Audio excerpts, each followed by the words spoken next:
Hello everyone, welcome to our channel current and affairs. तो आज हम 29 जनवरी के करंट अफेयर डिस्कस करेंगे और उससे पहले कल के करंट अफेयर का क्विक रिवीजन लेंगे। तो कल का पहला क्वेश्चन था, वित्त मंत्री लगातार 6 बार यूनियन बजट पेश करने वाली दूसरी वित्त मंत्री बन गई हैं। तो भारत की वित्त मंत्री का नाम क्या है? तो इनका नाम है निर्मला सीतारमण और इनका संबंध है तमिलनाडु से।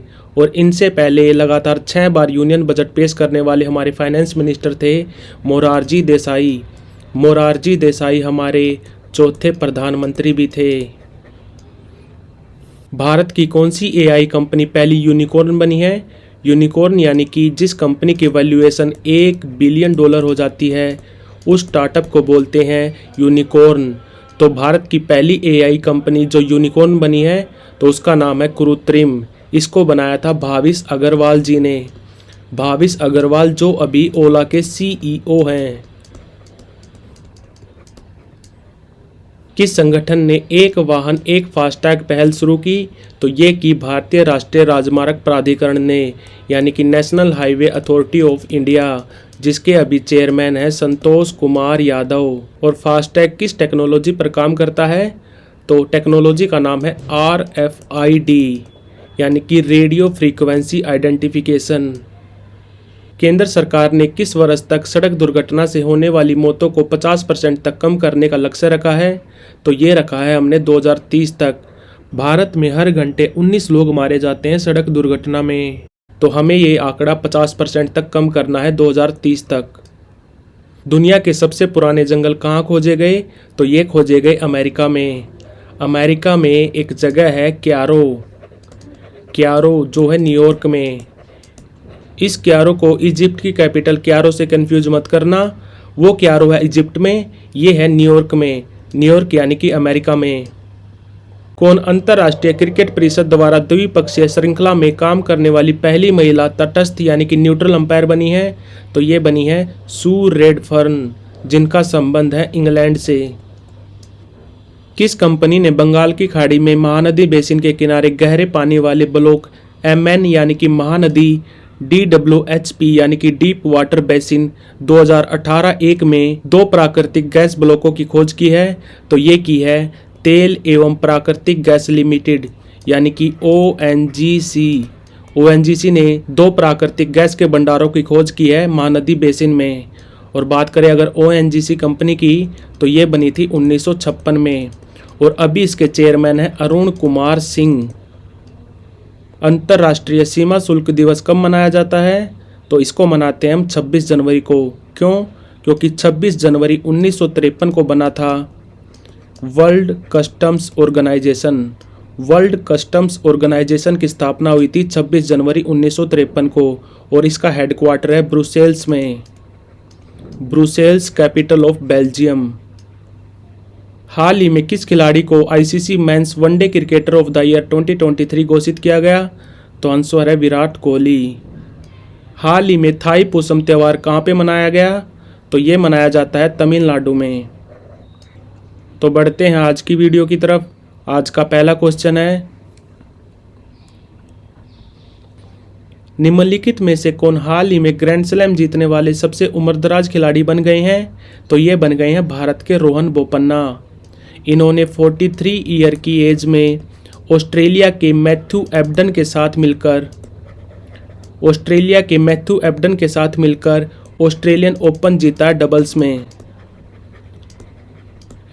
43 ईयर की एज में ऑस्ट्रेलिया के मैथ्यू एबडन के साथ मिलकर ऑस्ट्रेलियन ओपन जीता डबल्स में। और लास्ट ईयर इनकी जोड़ी US ओपन के फाइनल में भी गई थी, बट वहां पे ये हार गए थे। और आपको बता दूं, रोहन बोपन्ना का संबंध है बेंगलोर से यानी कि कर्नाटका से और ये अभी तक 2 ग्रैंड स्लैम जीत चुके हैं। एक तो यही जीता है ऑस्ट्रेलियन ओपन, किनके साथ मिलकर? मैथ्यू एबडन के साथ मिलकर। इनका संबंध है ऑस्ट्रेलिया से। और दूसरा जीता था इन्होंने 2016 में। 2016 में जीता था इन्होंने फ्रेंच ओपन मिक्स्ड डबल में। और अगर आपसे पूछे भारत की तरफ से सबसे ज़्यादा ग्रैंड स्लैम किसने जीते हैं, तो वो जीते हैं लिएंडर पेस ने। कितने? 18। और इसी लिस्ट में दूसरे नंबर पर है महेश भूपति। इन्होंने जीते हैं 16 ग्रैंड स्लैम। तीसरे नंबर पर है सानिया मिर्जा। सानिया मिर्जा ने जीते हैं टोटल 6 ग्रैंड स्लैम और इस लिस्ट में चौथे नंबर पर है रोहन बोपन्ना और इस क्वेश्चन का आंसर भी है रोहन बोपन्ना। हाल ही में उपराष्ट्रपति जगदीप धनखड़ ने किस शहर में एशियाई बौद्ध सम्मेलन फॉर पीस की 12वीं महासभा का उद्घाटन किया? तो ये किया नई दिल्ली में। एशियाई बौद्ध सम्मेलन फॉर पीस ये एक संगठन है जो बना था 1970 में। इसका हेडक्वार्टर है मंगोलिया की कैपिटल उलान बटार में। और इस संगठन के बहुत सारे मेंबर कंट्री हैं और उनमें से भारत भी एक मेंबर कंट्री है। और जहाँ पे बौद्ध धर्म ज़्यादा पाया जाता है जैसे कि Cambodia, Japan, North Korea, South Korea, Mongolia, Russia, तो ये सारे कंट्रीज मेंबर कंट्री हैं एशियाई बौद्ध सम्मेलन फॉर पीस के। और ये संगठन बना था 1970 में और इसका काम होता है बौद्ध धर्म का प्रचार और प्रसार करना। और इसकी 12वीं महासभा का उद्घाटन किया गया नई दिल्ली में। और किसने किया? तो ये किया भारत के 14वें उपराष्ट्रपति जगदीप धनखड़ जी ने। और अगर बात करें दिल्ली की, तो दिल्ली में अभी थोड़े दिन पहले हुए थे खेलो इंडिया पैरा गेम्स। खेलो इंडिया पैरा गेम्स हुए थे दिल्ली में और इन खेलों का शुभांकर थी एक चिड़िया जिसका नाम रखा था उज्ज्वला। और इन खेलों में पहले नंबर पे रहा था हरियाणा।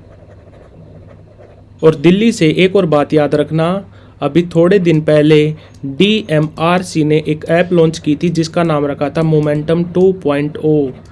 मोमेंटम 2.0 DMRC यानी कि दिल्ली मेट्रो रेल कॉरपोरेशन ने एक ऐप लॉन्च की थी जिसका नाम रखा था इन्होंने मोमेंटम 2.0। और दिल्ली का एयरपोर्ट जिसका नाम है इंदिरा गांधी इंटरनेशनल एयरपोर्ट, ये पहला एयरपोर्ट बन गया भारत का जिसने सनफ्लावर प्रोजेक्ट को स्टार्ट किया।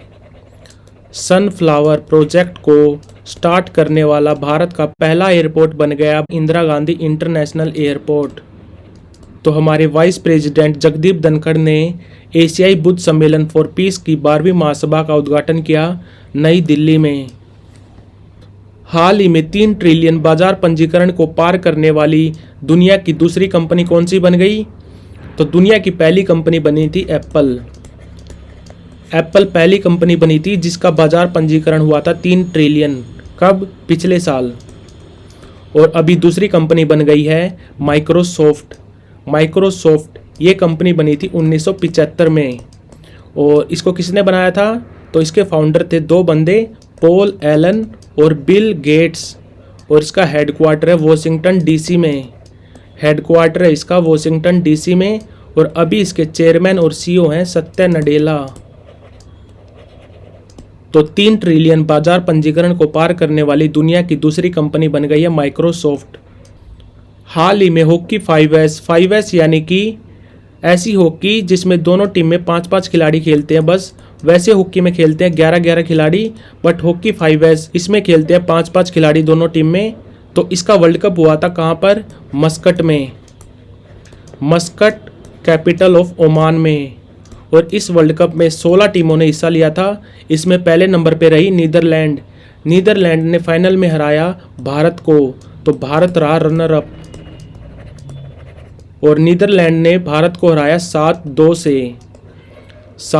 से। और तीसरे नंबर पे रहा पोलैंड। और ये टूर्नामेंट हुई थी 24 से लेकर 27 जनवरी तक। और इसको कौन ऑर्गेनाइज करवाता है?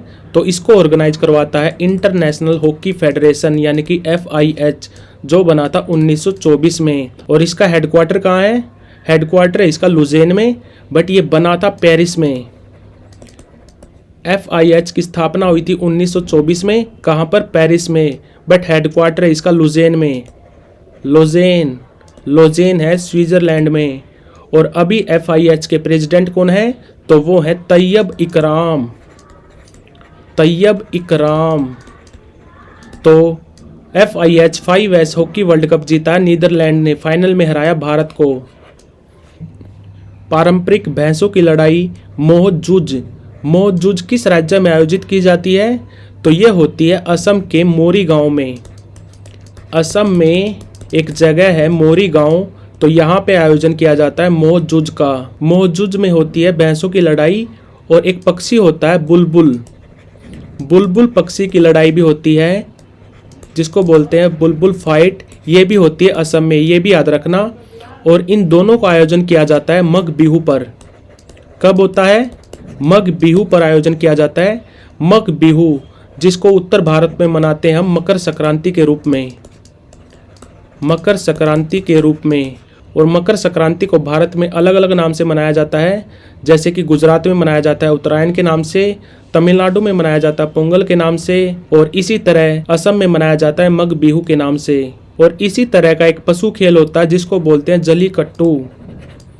जलीकट्टू खेला जाता है तमिलनाडु में, तमिलनाडु में। और एक और पशु खेल याद रखना आपको, कम्बला। कम्बला पशु खेल, जिसमें भैंसों की रेस होती है, ये खेला जाता है कर्नाटका में। तो पारंपरिक भैंसों की लड़ाई जिसका नाम है मो जुज, तो ये किस राज्य में आयोजित की गई? तो ये होती है असम में। हाल ही में प्रधानमंत्री मोदी ने किस स्थान पर एशिया की सबसे बड़ी अंतर्राष्ट्रीय जहाज मरम्मत सुविधा का उद्घाटन किया? तो ये किया कोचिन शिपयार्ड लिमिटेड में। ये कहाँ पर है? तो ये है कोच्चि जिले में, केरल में। कोचिन शिपयार्ड लिमिटेड ये बनी थी 1972 में। कब बनी थी? 1972 में। और कोचिन शिपयार्ड लिमिटेड भारत की सबसे बड़ी शिप बिल्डिंग कंपनी है, ये भी याद रखना। अगर एग्जाम में आ जाए भारत की सबसे बड़ी शिप बिल्डिंग कंपनी कौन सी है, तो वो है कोचिन शिपयार्ड लिमिटेड। और इसी ने बनाया था भारत का पहला देसी एयरक्राफ्ट कैरियर, जिसका नाम था INS विक्रांत। भारत का पहला देसी एयरक्राफ्ट कैरियर जिसका नाम था INS विक्रांत, ये बनाया था कोचिन शिपयार्ड लिमिटेड ने। और अगर बात करें garden rich ship builders and engineers की, तो इसका हेडक्वार्टर है कोलकाता में। कहाँ पर? कोलकाता में। और Mazagon dock ship builders limited का हेडक्वार्टर है मुंबई में। और हिंदुस्तान शिप बिल्डर्स लिमिटेड का हेडक्वार्टर है विशाखापट्टनम में। तो आंसर है इसका कोचिन शिपयार्ड लिमिटेड। हाल ही में किस कंट्री ने अपने पानी के नीचे परमाणु हथियार प्रणाली जिसका नाम है हेल 523 का परीक्षण किया? तो ये किया उत्तर कोरिया ने। और उत्तर कोरिया ने थोड़े दिन पहले दक्षिण कोरिया पर नज़र रखने के लिए एक सैटेलाइट भी लॉन्च किया था, मिलिट्री स्पाई सैटेलाइट, जिसका नाम रखा था इन्होंने मैलीग्योंग 1। पहले उत्तर कोरिया ने छोड़ा अपना सैटेलाइट जिसका नाम रखा मैलीग्योंग 1। इसके बाद दक्षिण कोरिया को भी अपना सैटेलाइट छोड़ना पड़ा जिसका नाम रखा इन्होंने कोरिया 425। और ये दोनों मिलिट्री स्पाई सैटेलाइट हैं, ये भी याद रखना, मिलिट्री स्पाई सैटेलाइट। और उत्तर कोरिया और दक्षिण कोरिया के बीच में जो बॉर्डर है उसको बोलते हैं DMZ, यानी कि डीमिलिटराइज्ड जोन। और उत्तर कोरिया और दक्षिण कोरिया की दोनों की करेंसी है वॉन, दोनों देशों की करेंसी है वॉन। और उत्तर कोरिया की कैपिटल का नाम है प्योंगयांग। तो हेल 523 का परीक्षण किया है उत्तर कोरिया ने।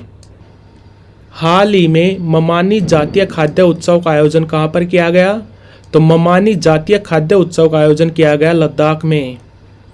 लद्दाख और जम्मू कश्मीर ये दोनों यूटी कब बने थे? तो ये दोनों केंद्र शासित प्रदेश बने थे 31 अक्टूबर 2019 को।